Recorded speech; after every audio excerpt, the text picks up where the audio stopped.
Hello Pisces, Pisces rising, Pisces moon people. This is your monthly astrology horoscope for May 2017. And a quick reminder for all you Pisces people out there, remember these horoscopes talk about the big sweeping trends and shifts that go on throughout the month, and very seldom, if ever, do the planetary aspects and energies I talk about during the monthly horoscope last for just like a week or less, okay?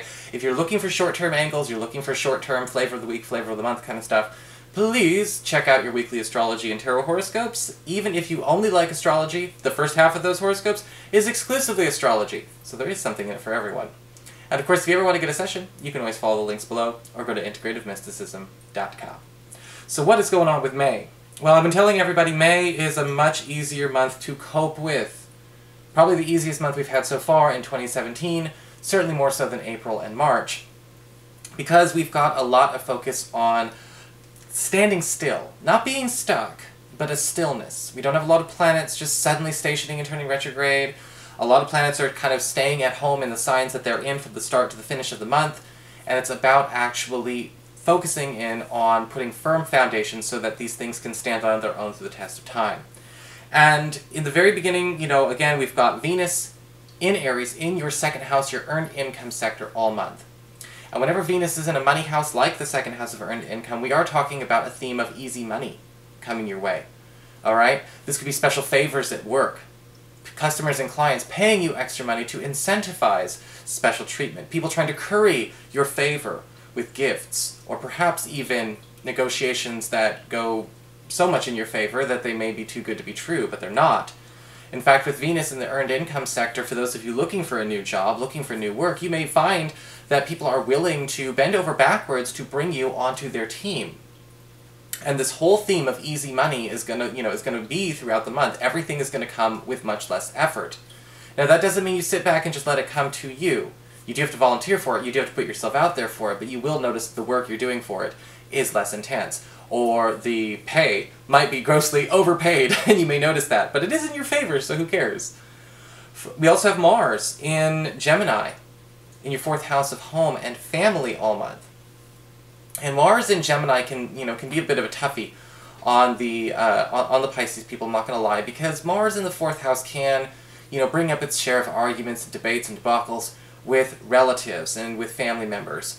But on the good side, because there's always a good side, Mars also brings a lot of opportunity for those of you who are looking to purchase a home. Okay, Mars benefits the buyer in this situation, or to move into a new place with the best deals and the most competitive opportunities. Again, everything's coming easier to a lot of you. Mars bringing up the fights, the arguments, the tiffs and things like that with relatives is necessary at this point in time, because it seems like we need to find a way to relate to each other better. Now these might not necessarily be blood relatives, you might just feel like these are people in your roots. Friends you've known for a really long time, people you consider to be family. And where we are butting heads with Mars, it's basically saying, where have we both stopped investing in this relationship, in this family situation, in this friendship situation? Where are both people butting heads because they want to be closer? And sometimes it can be a wake-up call, Pisces. Sometimes it can be a wake-up call to find out that a person is trying to be close to us, and we're the ones shutting them out. So it's important to pay attention to where our emotional availability is as well, not just the other person's.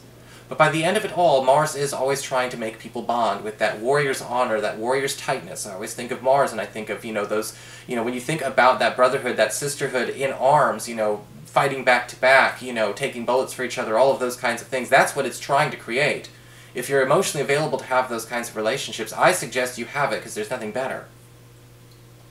On the 3rd of the month, we do have Mercury turning direct in your second house of earned income. And we're making up for lost time. Between the 3rd and the 15th of the month, we're speeding up where there have been delays in employment processes, work processes, and financial processes. If you've been waiting to hear back from a place that has been taking way too long to get a hold of you, maybe you filed an application in late April and it seems like nobody's processing it, we're not hearing the feedback from a test, a review, or an evaluation, we're finally actually having those dialogues open again between the 3rd and the 15th of the month. You may also find that with Mercury there, money and productivity is coming easier and faster to you, already easy because of Venus, but again, we have the work coming fast. We have the work getting completed fast. And we also have the messages and the proliferation coming fast if you're trying to attract new customers, if you're trying to get yourself a bigger workload. maybe not so much with big, huge, involved projects, but a lot of easy to fix, easy to complete smaller things. That's how Mercury does it. You know, Mercury kind of does more of an accrual kind of plan, not necessarily like just sort of big bang numbers. Either way, it still adds up in the right way, and I think that you're going to start off with a very, very financially pleasing month.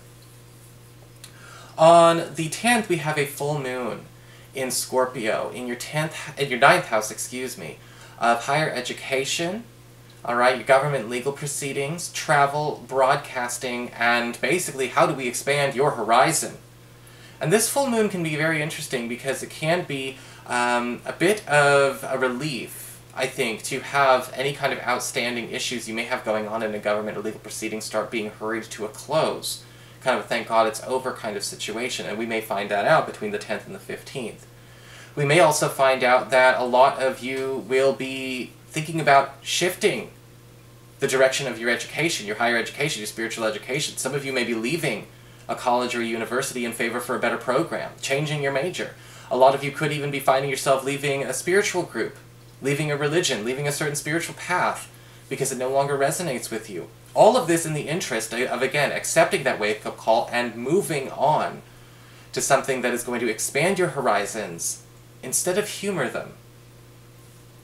On the 15th of the month, we have Mercury moving into Taurus, into your 3rd house of communications, pacts, promises, as well as, you know, any kind of multimedia affairs that you have going on. You may be noticing that any kind of web, you know, I guess you could say, internet advertising campaigns you have going on where you're trying to, you know, promote a business or promote yourself are going to be circulating very, very well between the 15th and the 31st of the month.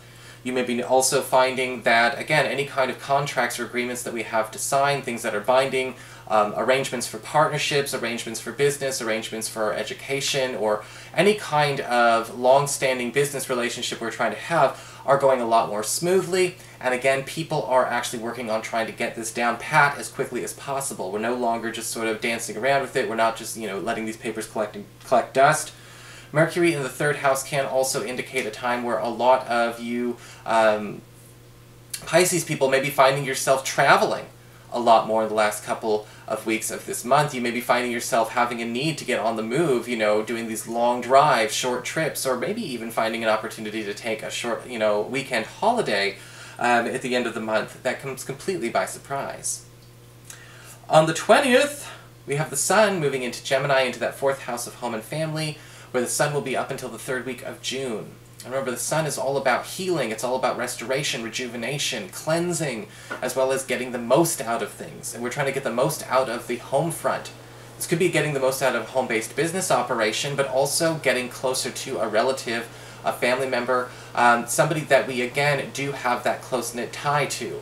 And possibly even restoring a bond. This could even be with somebody you would consider family, again, that's not related to you, an old BFF, somebody you used to know from way back when, or somebody who you consider to still be a brother or sister in your eyes. If there has been a drift, if things have, you know, not been working out so well, if Mars is bringing up a lot of the negativity, a lot of the blocks, a lot of the dysfunction to be cleared, the Sun is going to take the edge off there. We also have this followed up by a new moon in this area, this 4th house of home and family, and luckily, this new moon is bringing an opportunity for a new era with these people. We're trying to build a tribe around you, Pisces. You know, it's not a time to be, you know, a lot of Pisces people, especially since about 2011, you know, with Neptune in your sign, as well as, you know, a lot of these shifts going on with the Uranus-Pluto square have been, you know, the way I would look at it, it's almost like you tried to find more value in going it alone, and we're kind of getting away from that era. You know, we're trying to get you in circulation more. We're trying to get more of that tribe, that connection built around you. So let it happen. And it's all going to start towards the end of this month anyway. So that is your horoscope. I hope you enjoyed it. If you did, please like, share, and subscribe. You know I appreciate it. And of course, if you ever want to get a session, you can follow the links below or go to integrativemysticism.com.